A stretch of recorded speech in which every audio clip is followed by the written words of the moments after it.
WSTM TV, Syracuse. And now, Channel 3 News Nightcast with Tom Miller, Lisa Sweitzer, Roger Springfield on sports, and meteorologist Wayne Mahar. Good evening and thanks for joining us. There is relief tonight for a Clay woman whose children have been missing since July. 8-year-old Laura Bokolowski and her 5-year-old brother Mikhail were found in Alberta, Canada. Their mother, Patricia Schutt, says a combined effort between the Onondaga County Sheriff's Department and the Royal Canadian Mounties was instrumental in finding her children. Schutt called Channel 3 News from Alberta tonight. The Sheriff's Department confirmed that it was the children's father who took the youngsters across the border, but authorities will not release his name at this time. Schutt and her children will be returning to Syracuse tomorrow morning. Smith Corona in Cortland will start laying off workers at the end of the month. But Channel 3's Elizabeth Franny says the company maintains it's in good financial shape. Smith Corona employees in Cortland will start getting pink slips on September 28th. Mostly hourly employees will be let go over a period of 8 weeks. For many workers, it was no surprise. I've been thinking for a while it's going to come, but I never thought it was going to hit this many people. You think you might be affected? I doubt it very seriously. Well, 20 years, I think I'm sitting pretty good, hopefully, but you never know, really. I feel sorry for the people that are going to get laid off if they really get laid off, but I don't think they'll be laid off that long. Really? Why? Because Corona's making good quality stuff. People are buying it. The company says it's been producing typewriters at record levels for the past 18 months and insists the demand for typewriters remains high, but not as high as projected. Director of Employee Relations David Verosco says this is not a sign of bad financial times. In fact, he says the layoffs come on the heels of the most successful year in the company's history. Verosco says more than 50% of the electronic portable typewriter market belongs to Smith Corona. He says a few years ago the company expected to employ 850 in 1987, but today more than 2,100 people work at the plant. Still, many workers worry. I just bought a new home and this new truck, about $70,000 worth. The company plans to let go the most recently hired employees.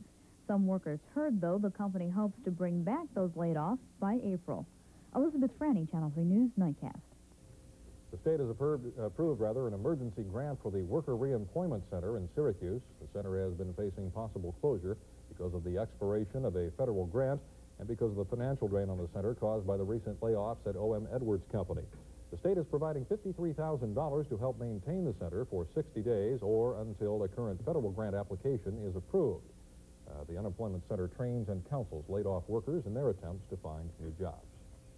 Turning to political news, voters who cast paper ballots hold the key to the primary race between Jim Walsh and Nick Pirro. While officials get the official count from voting machines, the candidates and the rest of us have to wait until just under 300 absentee ballots are tallied.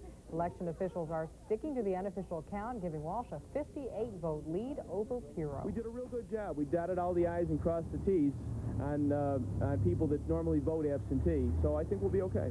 We went to the primary voters, people that traditionally vote in primaries. We identified our vote, and then we went after them. Now, Pirro adds if he loses, he may run for elective office next year. Supreme Court nominee Robert Bork says blacks and women should not be concerned about his civil rights record, even though he has strongly criticized court rulings abolishing some forms of discrimination against them.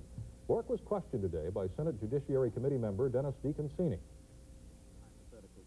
If you were a black man and you don't believe don't you believe that you would be gravely concerned to read comments that you, Judge Bork, have made about public accommodation laws, which you said, quote, unsurpassed ugliness. That laws to ban literacy tests, which were used in the South to deny blacks their voting rights, were very bad, quote, very bad, indeed pernicious constitutional laws, end of quote. That decisions to outlaw poll taxes were, quote, wrongly decided, quote.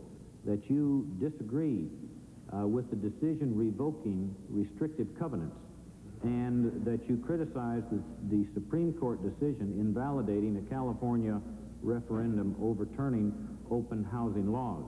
Now, you may well have legitimate reasons, and I'm going to give you ample time, as I know the chairman will insist on, for you to answer this. you might be able to persuade many people that you were right when you made them. But don't you think you have to agree that those kind of statements are ample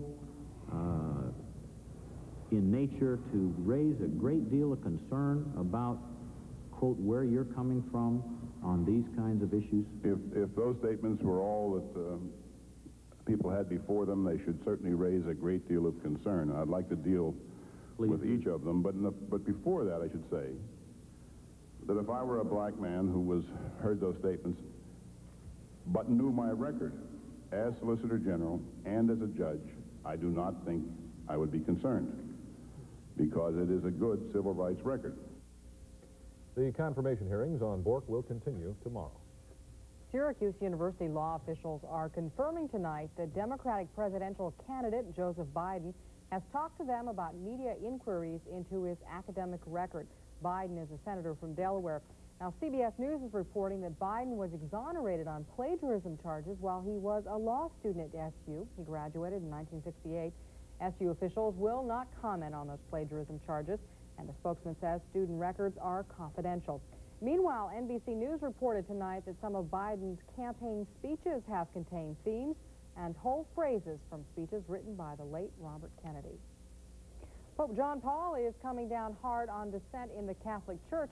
He's warning bishops gathered in Los Angeles that it's a grave error to believe one can disagree with church doctrine and still be a good Catholic. He bluntly reaffirmed the Vatican's stand against women priests, contraception, divorce, abortion, and homosexual acts. This is the first time the Pope has spoken out so firmly against dissent in his church since his U.S. tour began. Employees here at Channel 3 News are saddened tonight by the loss of Charles Kahns.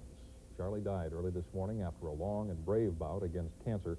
Those of us who worked closely with Charlie knew his dedication to news. Most of us could not match his energy. Charlie worked hard for Channel 3 News for 28 years. He will be missed by all. Aquafresh case history 43. Jim Edwards, Aquafresh user. Never had a cavity in his life. But at 17, facing new problems, gum disease and bad breath. Recommendation, now more than ever, needs a complete toothpaste. Triple protection Aquafresh. It fights cavities with fluoride, freshens breath, and helps remove plaque to reduce early gum disease called gingivitis in one complete toothpaste. Jim, this is really important. Aquafresh. More than cavity protection, triple protection. Save thousands on Pennsylvania House solid cherry, oak, and pine furniture for every room in your home.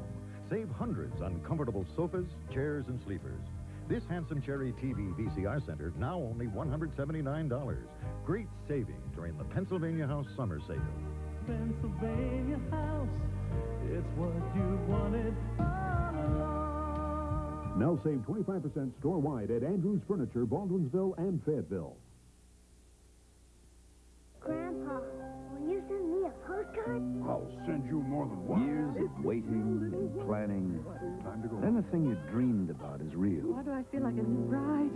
Whatever your financial needs, Nationwide Insurance can help give blanket protection.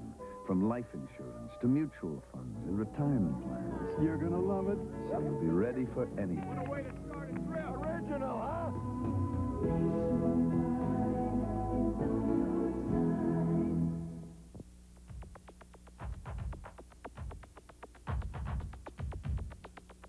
Just a few great reasons to taste the Arby's difference. Next time on The Judge. Fine, Mrs. Bowman. Trying to add another notch to your cane? Maybe if you found yourself a nice girlfriend, you wouldn't be so uptight. That woman seduced my father. The last two old men she got her hands on couldn't take the activity and died. None of you people seem to get the point. I love her. The Judge, weekdays at 5:30 on Channel 3.